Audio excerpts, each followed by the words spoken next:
Capítulo 7 dos Oficiais de Justiça, Seção 1, Disposições Gerais. Artigo 994.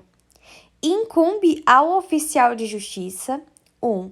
Executar pessoalmente as ordens dos juízes a que estiver subordinado e exercer as funções inerentes a seu cargo.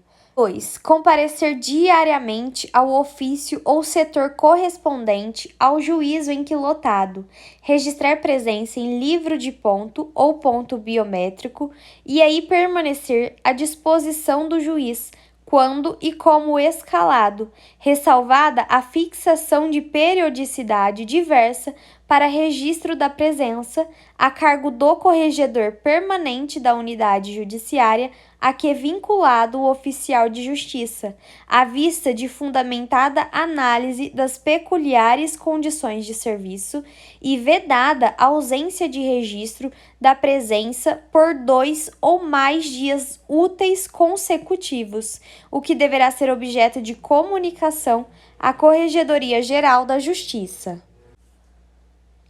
3. Auxiliar o juiz na manutenção da ordem. 4. Estar presente aos plantões judiciais quando escalado, incluindo a presença em audiência. Nesta última hipótese, quando assim for fundamentadamente determinado pelo juiz do feito nos autos de um processo judicial específico. 5. Ressalvadas as atribuições do ofício de portaria dos auditórios e das astas públicas, realizar, sob a fiscalização do juiz, apenas em situações excepcionalíssimas e desde que o exequente não exerça o seu direito de indicação e haja impedimento legal para a atuação de todos os leiloeiros públicos credenciados, os leilões judiciais, passando as respectivas certidões. 6. Certificar em mandado proposta de autocomposição apresentada por qualquer das partes na ocasião de realização de ato de comunicação que lhe couber. E 7. Acessar o e-mail institucional diariamente. Parágrafo único. É vedada a designação de oficial de justiça exclusivamente ou em sistema de rodízio para a atuação no controle do acesso a gabinete de juízes e à sala de audiências, bem como para coadjuvar o juiz do feito na manutenção da ordem em audiências, ressalvada a exceção prevista no inciso 4 deste artigo.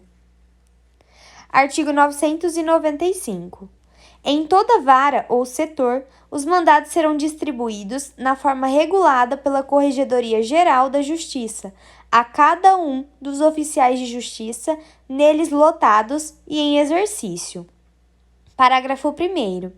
Os mandados serão retirados pelo oficial de justiça diariamente ou sempre que registrar a presença, caso a periodicidade seja diversa, mediante carga.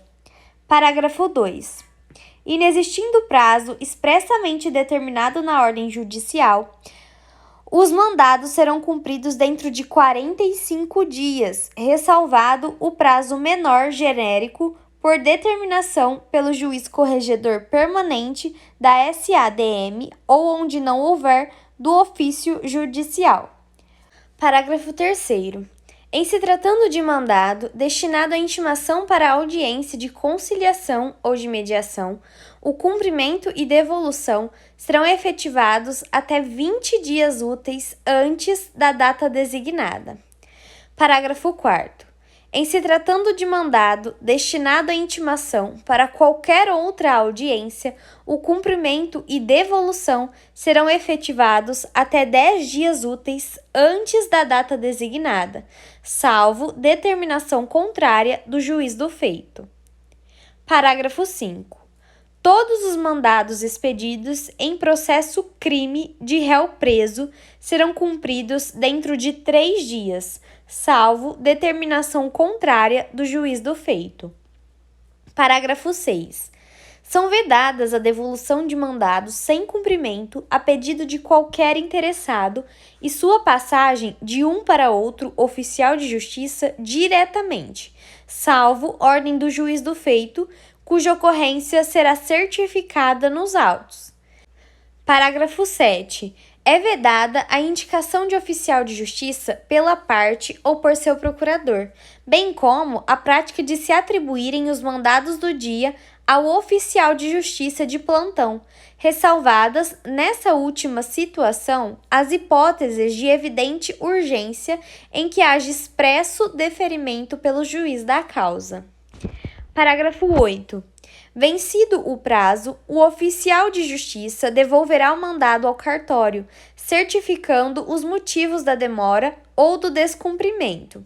Parágrafo 9. O mandado só poderá ficar retido com o oficial de justiça, além do prazo, mediante autorização escrita do juiz do feito. Parágrafo 10. No cumprimento remoto de mandados em unidades prisionais ou de internação, será observado o que segue. 1. O oficial de justiça fará o agendamento no prazo de 48 horas após o recebimento, na forma de comunicado específico. O cumprimento do ato deverá ser efetivado em até 7 dias úteis. 2.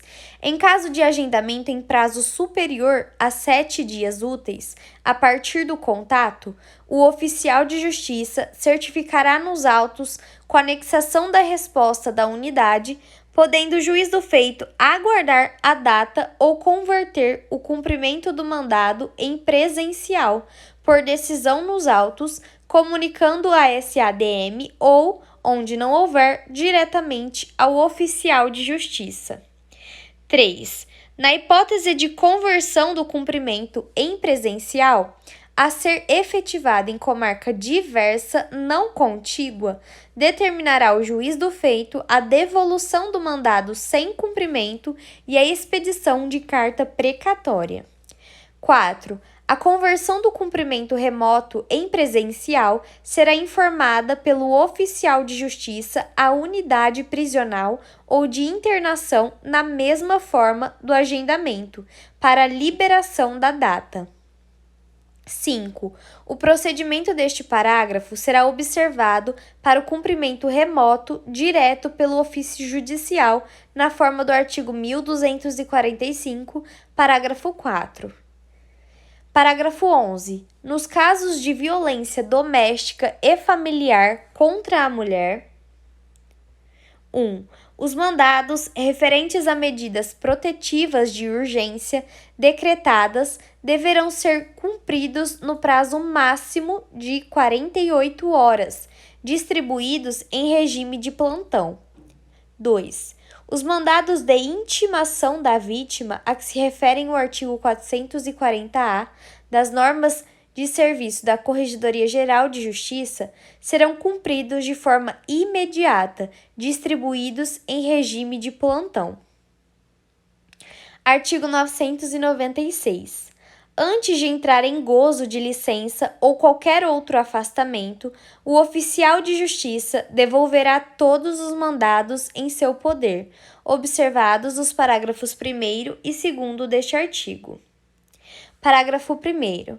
Os oficiais de justiça não receberão mandados nos 15 dias antecedentes às suas férias marcadas na escala e ao gozo de licença-prêmio e horas credoras, nas duas hipóteses, pelo período ininterrupto equivalente ao bloco mínimo permitido para o gozo de férias.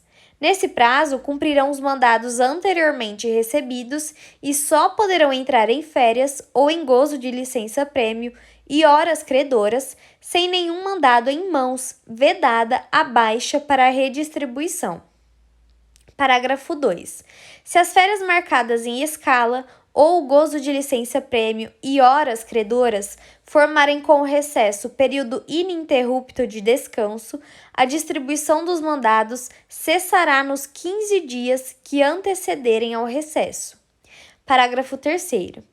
Durante os prazos previstos no parágrafo 1º e 2º, os oficiais de justiça não serão escalados para plantões na forma dos artigos 1051 e 1127. Artigo 997. É vedado ao oficial de justiça o recebimento de qualquer numerário diretamente da parte. Artigo 998. As despesas, em caso de transporte e depósito de bens e outras necessárias ao cumprimento de mandados, ressalvadas aquelas relativas à condução, serão adiantadas pela parte mediante depósito do valor indicado pelo oficial de justiça nos autos, em conta corrente à disposição do juízo. Parágrafo 1º.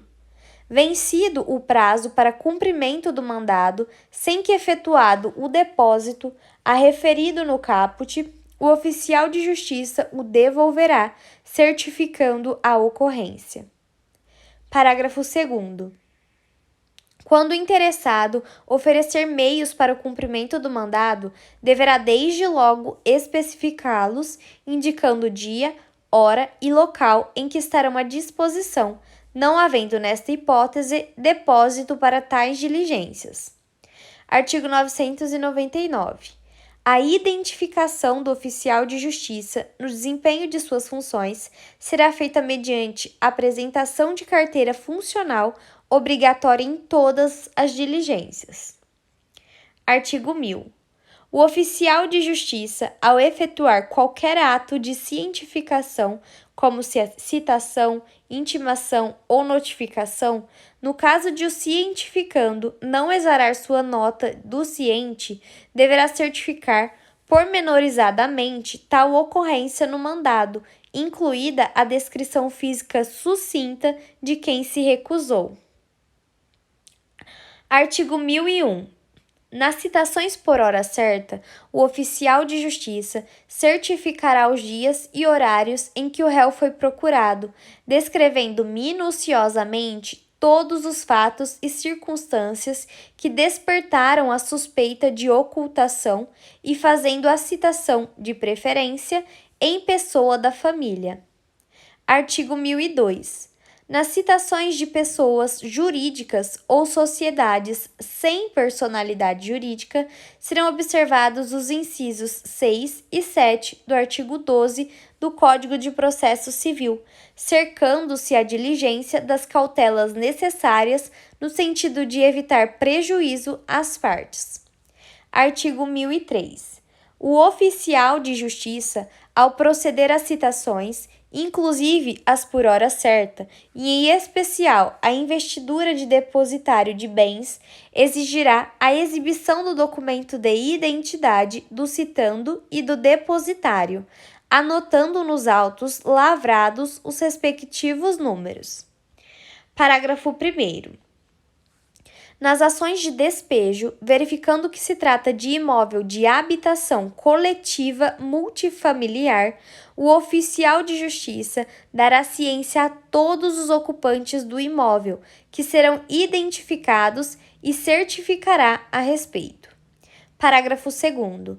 Nas ações possessórias em que figure no polo passivo grande número de pessoas, o oficial de justiça deverá efetuar a citação pessoal dos ocupantes que forem encontrados no local, os quais deverão ser procurados no local por uma única vez, certificando-se. Artigo 1004. Antes de o oficial de justiça certificar a impossibilidade da prática do ato, esgotará todos os meios de concretização, especificando na certidão as diligências efetuadas.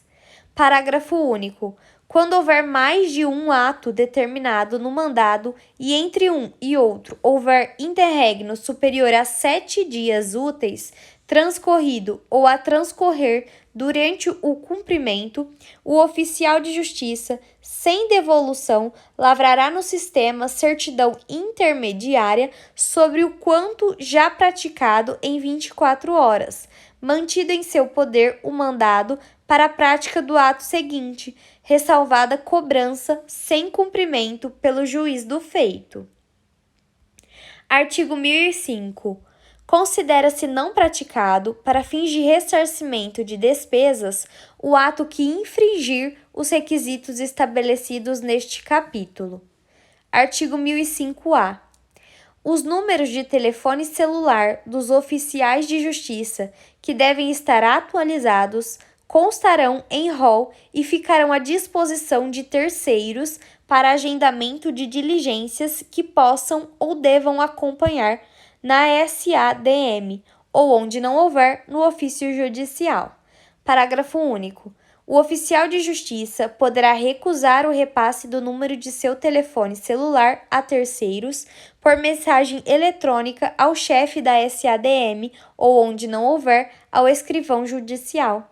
Nessa hipótese, deverá ser comunicado o corregedor permanente a que é vinculado, que determinará sua presença no fórum diariamente ou na forma da escala, a seu critério, com período mínimo de 1 hora de permanência e em horário fixo dentro do expediente forense, cuja informação ficará disponível a terceiros para agendamento de diligências. Seção 2. Das despesas de condução. Subseção 1. Disposições gerais. Artigo 1006. As despesas de condução dos oficiais de justiça serão reembolsadas por cotas de ressarcimento, sem prejuízo de eventuais majorações previstas nas subseções seguintes. Uma única cota ressarcirá todas as diligências necessárias à prática do ato, ainda que o resultado seja negativo e as diligências realizadas em dias distintos. Parágrafo único.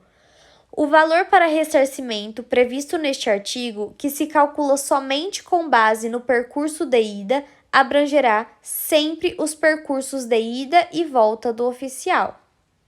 Artigo 1007. Embora vários sejam os atos determinados, serão tidos por ato único para fins de ressarcimento e de observância da disciplina do artigo anterior. 1. As comunicações judiciais que devam ser realizadas ao mesmo tempo, no mesmo local ou em endereços contíguos a que se refere o caput do artigo 1063.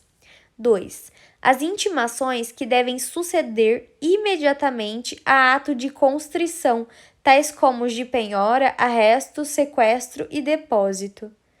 Parágrafo 1º. O presente artigo aplica-se aos mandados pagos e gratuitos. Parágrafo 2º. Nos mandados pagos, somente poderão se enquadrar no conceito de ato único 1. As determinações oriundas de um mesmo processo.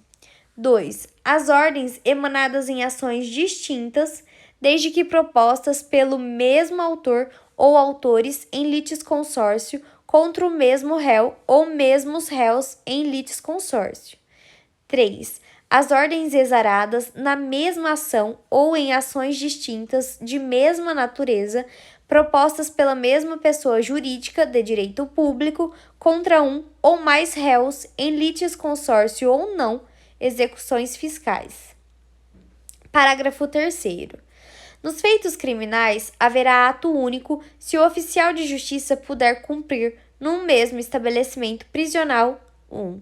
Mandados provenientes de processos distintos contra o mesmo preso.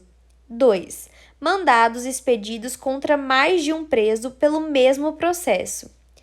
3. Mandados oriundos de processos distintos e contra presos também diferentes. Parágrafo 4. O juiz corregedor permanente baixará ordens de serviço a fim de estabelecer critérios para o agrupamento de mandados nas hipóteses previstas nos parágrafos 2º, inciso 3 e parágrafo 3º deste artigo. Parágrafo 5.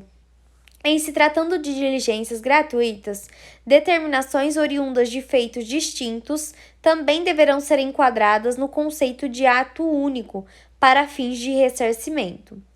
O ofício de justiça ou a seção administrativa de distribuição de mandados, SADM, agrupará os mandados que possam ser cumpridos ao mesmo tempo, nos termos do caput deste artigo, e fará carga simultânea ao oficial de justiça. A devolução dos mandados, assim agrupados, ensejará margeamento único pelo oficial de justiça. Parágrafo 6. O ato único não se descaracteriza para fins de ressarcimento em razão do cumprimento em diligências distintas dos diversos atos que o compõem. Artigo 1008. As distâncias percorridas pelos oficiais de justiça para o cumprimento de diligências nos mandados pagos das comarcas do interior e nos mandados gratuitos da comarca da capital e do interior serão aferidas pelo sistema de raios. Parágrafo 1º.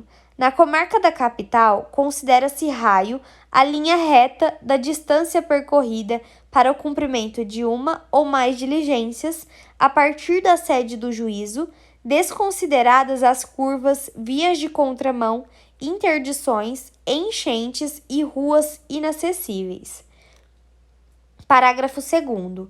Nas comarcas do interior, a matéria será regulamentada pelo juiz diretor do fórum ou, onde houver, pelo juiz corregedor da SADM, por meio de portaria, consignando-se as distâncias em linha reta da sede do juízo a todos os bairros e municípios da comarca e a comarcas contíguas, bem como a pontos importantes, INSS, prefeitura, estabelecimentos prisionais, etc. A portaria de distâncias também definirá local vizinho e será atualizada sempre que necessária. Mudança da sede do juízo, criação de novos bairros, instalação de presídios, etc. Cópia da portaria será encaminhada à Corregedoria Geral da Justiça, a qual, depois de aprovada, será remetida pelo juízo à publicação no Diário da Justiça Eletrônico para conhecimento das partes, advogados e população em geral. Parágrafo 3º. Os oficiais de justiça valer-se-ão dos critérios da economicidade e da celeridade ao traçarem seus roteiros para cumprimento das diligências. Artigo 1009. O escrivão do ofício de justiça ou servidor responsável pela seção administrativa de distribuição de mandados manterá rigorosa fiscalização sobre o lançamento das despesas de condução dos oficiais de justiça, tendo em vista sua responsabilidade funcional solidária com eventual conduta irregular dos referidos serventuários. Para esse mister, observar-se-ão atentamente estas normas de serviço e os pareceres normativos da Corregedoria Geral da Justiça, valendo-se, quando necessário, da orientação dos respectivos juízes corregedores permanentes. Subseção 2. Dos mandados pagos. Artigo 1010. As cotas de ressarcimento de despesas de condução dos oficiais de justiça, adiantadas e ressarcidas pelos interessados, são fixadas em unidades fiscais do Estado de São Paulo, UFESPs. Parágrafo único. Os novos valores decorrentes do reajustamento da UFESP não se aplicarão aos depósitos antes efetuados, ainda que o correspondente mandado não tenha sido expedido ou cumprido. Artigo 1011. Na comarca da capital, o valor de cada cota de ressarcimento correspondente a todas as diligências necessárias à prática de cada ato objeto da ordem judicial, ainda que o resultado seja negativo, é fixada em 3 UFESPs. Parágrafo único. Haverá o recolhimento de uma cota de ressarcimento para cada destinatário da ordem judicial constante do mandado, independentemente da quantidade de endereços ou das diligências necessárias à prática do ato, ressalvado o disposto no artigo 1007. Artigo 1012. Nas comarcas do interior, o valor da cota de ressarcimento é fixado em 3 UFESPs, correspondente a todas as diligências necessárias à prática de cada ato objeto da ordem judicial, ainda que o resultado seja negativo, até a distância de 50 quilômetros da sede do juízo. Além desse raio, a cada faixa de 10 quilômetros ou fração só de ida, aquele valor será acrescido do equivalente a meia UFESP. Parágrafo 1º. O juiz diretor do fórum ou, onde houver, o juiz corregedor da SADM editará portaria com base nas distâncias da portaria prevista no parágrafo 2º do artigo 1008, contendo os valores das cotas de ressarcimento. Por exemplo, até 50 quilômetros, 3 UFESPs, valor X. De 50,01 a 60 quilômetros, 3,5 UFESPs é valor igual a X mais Y. De 60,01 a 70 km, 4 UFESPs, X mais 2Y, e assim sucessivamente. A portaria atualizada, sempre que houver alteração do valor da UFESP, será publicada no Diário da Justiça eletrônico para conhecimento das partes, advogados e população em geral. Parágrafo 2º. Nas comarcas do interior, o oficial de justiça cotará, logo após a certidão lançada no mandado, as despesas de condução para a prática do ato, indicando a distância da sede do juízo. Parágrafo 3º.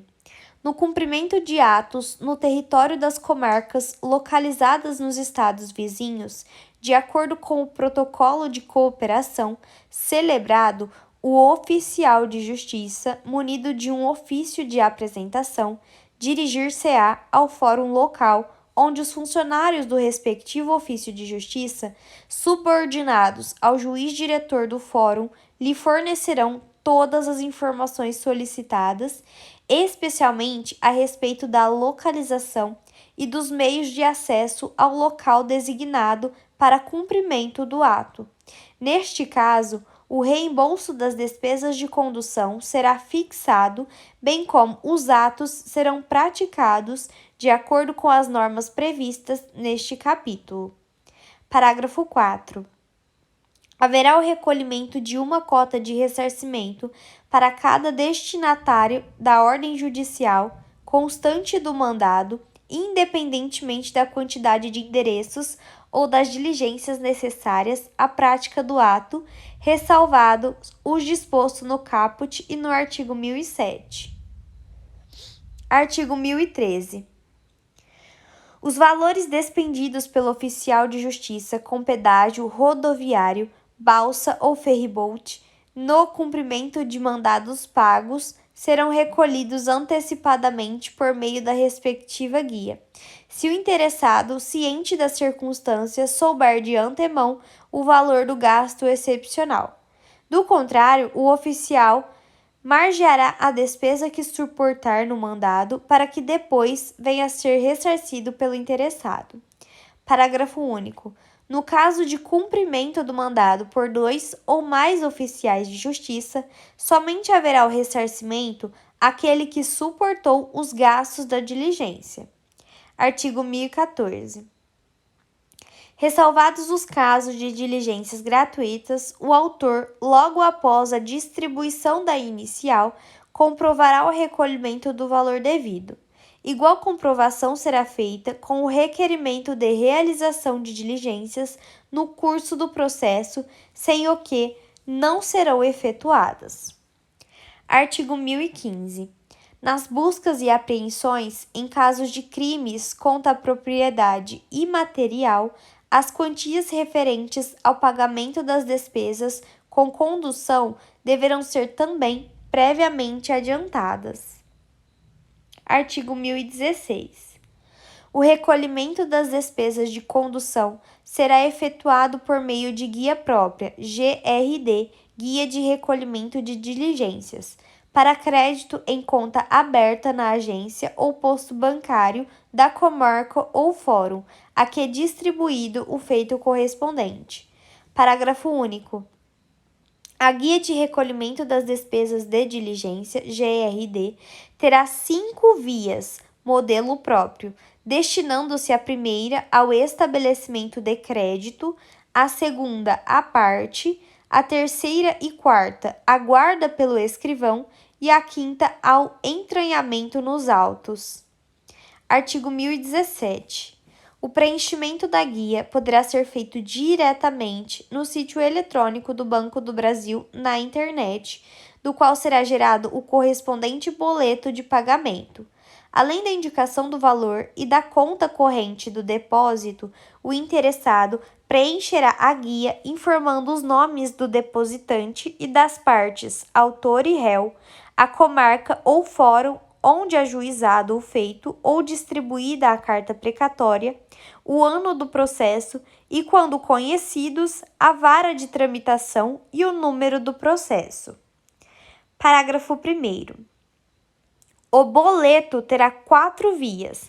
A primeira será destinada à parte, a segunda entranhada nos autos, a terceira e a quarta anexadas ao mandado. Parágrafo 2º. O interessado poderá efetuar o pagamento do boleto em qualquer estabelecimento da rede bancária, atendente de caixa ou em terminal de autoatendimento, ou ainda através de internet banking. Parágrafo 3º. O depositante apresentará 3 vias do boleto ao ofício de justiça e, caso o recolhimento não esteja autenticado mecanicamente, anexará a cada uma das vias o devido comprovante de pagamento, fornecido pelo atendente de caixa, terminal de autoatendimento ou internet banking. Se o estabelecimento bancário fornecer apenas um comprovante de pagamento, filipeta, caberá ao interessado extrair cópias para anexar as outras 2 vias do boleto. Parágrafo 4. Depósitos realizados de forma contrária ao previsto no caput, especialmente com erros de indicação da comarca ou fórum do processamento do feito ou do cumprimento da carta precatória, deverão ser rejeitados, intimando-se o interessado a proceder novo depósito. Parágrafo 5. Efetuado o depósito para a comarca ou fórum correspondente, a parte poderá requerer o levantamento do valor anteriormente depositado na forma prevista no artigo 1022-A. Parágrafo 6.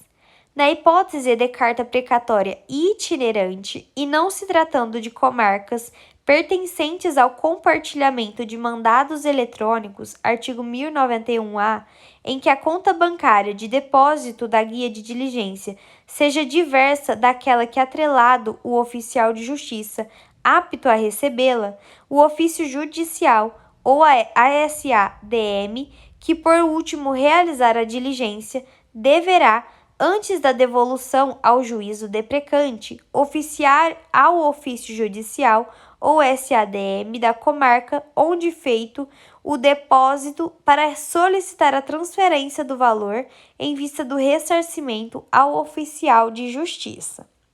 Artigo 1018. À exceção das hipóteses de diligência gratuita ou de urgência, assim determinadas pelo juiz, o mandado não será entregue ao oficial de justiça antes da apresentação na unidade judicial de 3 vias da GRD ou do boleto bancário da GRD, com a comprovação em cada uma das vias do recolhimento do valor devido, autenticação mecânica ou comprovante de pagamento fornecido pelo banco recebedor. Parágrafo único. Aplicam-se as disposições supra à entrega de mandado aditado, devolvido anteriormente com cumprimento parcial. Eventual devolução parcial do depósito anterior, recolhido na forma do artigo 1017, será feita mediante expedição de mandado de levantamento judicial, se o requerer o interessado. Artigo 1019. Se o depósito feito revelar-se insuficiente, deverá o interessado complementá-lo, incumbindo ao oficial de justiça representar ao juiz para as providências necessárias. Artigo 1020. Quando o interessado oferecer condução ao oficial de justiça, deverá desde logo indicar dia, hora e local em que a condução estará à disposição, não havendo nesta hipótese recolhimento do valor das despesas. Artigo 1021. Devolvido o mandado cumprido, integral ou parcialmente, o servidor responsável 1. Dará baixa da carga no sistema informatizado oficial ou em livro próprio. 2. Verificará, com base na certidão expedida pelo oficial de justiça e nas disposições constantes da legislação processual e dessas normas de serviço, a quantidade de cotas de ressarcimento devida. 3. Anotará com sua rúbrica o número de cotas nas vias da GRD ou do boleto bancário da GRD anexadas ao mandado, devolvendo-as ao oficial de justiça. Artigo 1022. No dia 20 de cada mês ou no primeiro dia útil subsequente, o escrivão ou servidor responsável pela SADM remeterá ao estabelecimento bancário relação correspondente aos mandados devolvidos no período anterior, conforme modelo próprio. A relação será elaborada pelo oficial de justiça com base no número de cotas especificadas pelo servidor responsável, artigo 1021, inciso 3, e assinada pelo escrivão judicial e pelo juiz corregedor. Parágrafo 1º. Excepcionalmente, no mês de dezembro de cada ano, em virtude do recesso forense, a relação mencionada será enviada ao estabelecimento bancário no último dia útil do ano antes do recesso. Parágrafo 2º. O ressarcimento do oficial de justiça será creditado em sua conta corrente, a ser aberta na mesma agência ou posto do Banco do Brasil, S.A., do Fórum do Juízo ou comarca em que lotado, dela dando conhecimento ao escrivão e ao juiz corregedor. Parágrafo 2º-A. Para os casos de compartilhamento de mandados eletrônicos, artigo 1091-A, o envio dos dados para o ressarcimento do oficial de justiça seguirá cronograma a ser divulgado pela Secretaria de Orçamento e Finanças no Diário da Justiça eletrônico. Caso não haja divulgação do cronograma em tempo hábil, será considerado o válido para o último mês, com ajuste das datas para o próximo dia útil subsequente, quando não houver expediente.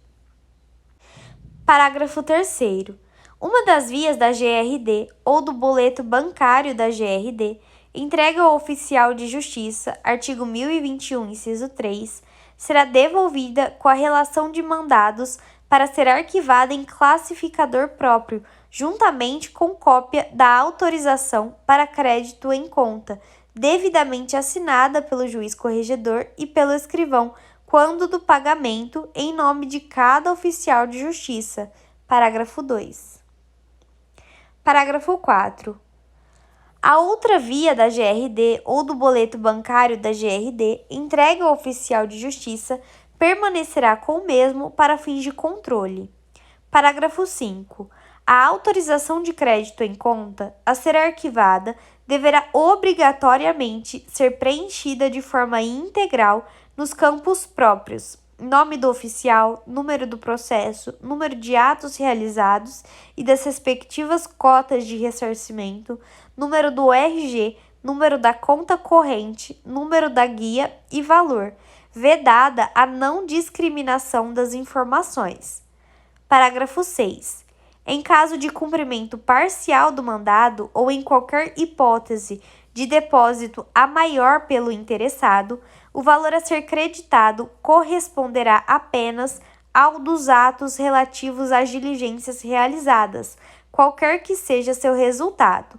O escrivão expedirá mandado para levantamento judicial do valor integral do excesso em favor de quem fez o depósito na data fixada no caput deste artigo, se este o requerer. Parágrafo 7.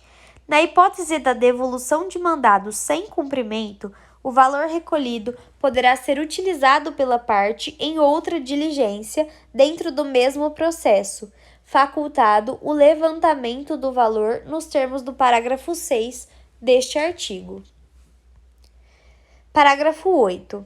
As guias ou boletos bancários de recolhimento de diligências do oficial de justiça, a relação de mandados e a cópia da autorização de crédito referente ao parágrafo 3º deste artigo serão conservados pelo prazo mínimo de 2 anos contados do arquivamento, aplicando-se quanto à inutilização o disposto no parágrafo 2º do artigo 74.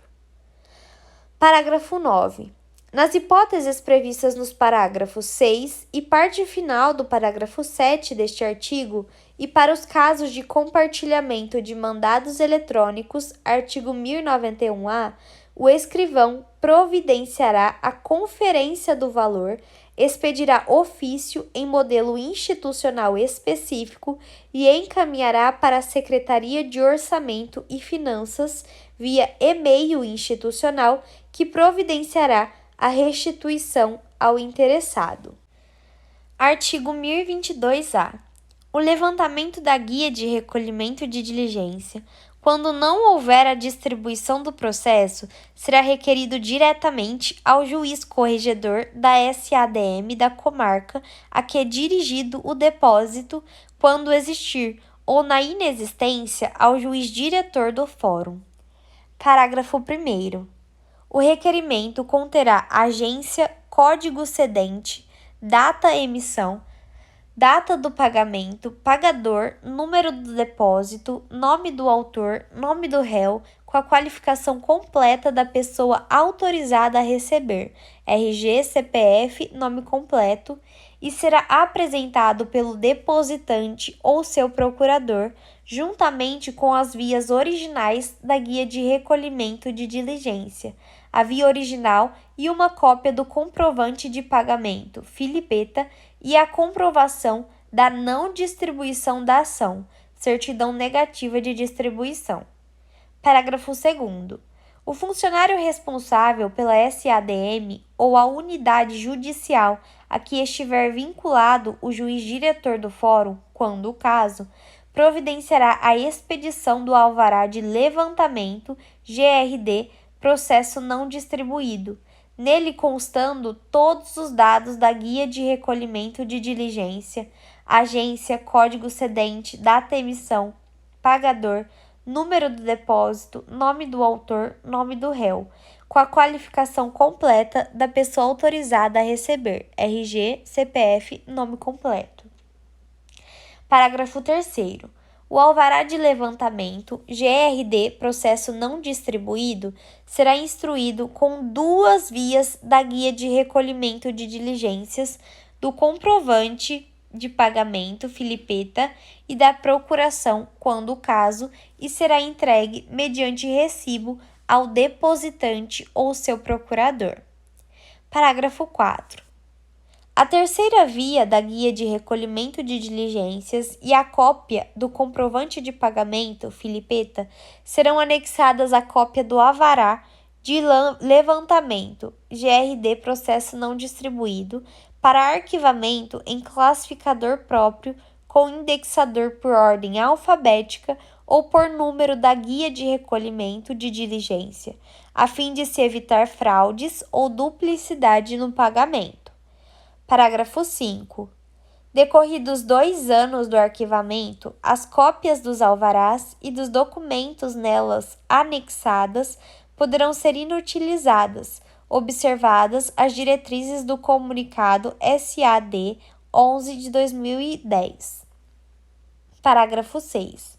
Para os casos de compartilhamento de mandados eletrônicos, artigo 1091-A, deverá ser emitido um ofício em modelo institucional específico, GRD, processo não distribuído, que será encaminhado para a Secretaria de Orçamento e Finanças, que providenciará o levantamento do valor. Artigo 1023. As dúvidas e divergências serão decididas pelo juiz da causa ou pelo juiz corregedor, conforme ocorram dentro ou fora do âmbito do processo, com recurso sem efeito suspensivo para a Corregedoria Geral da Justiça em instrumento apartado no prazo de 15 dias.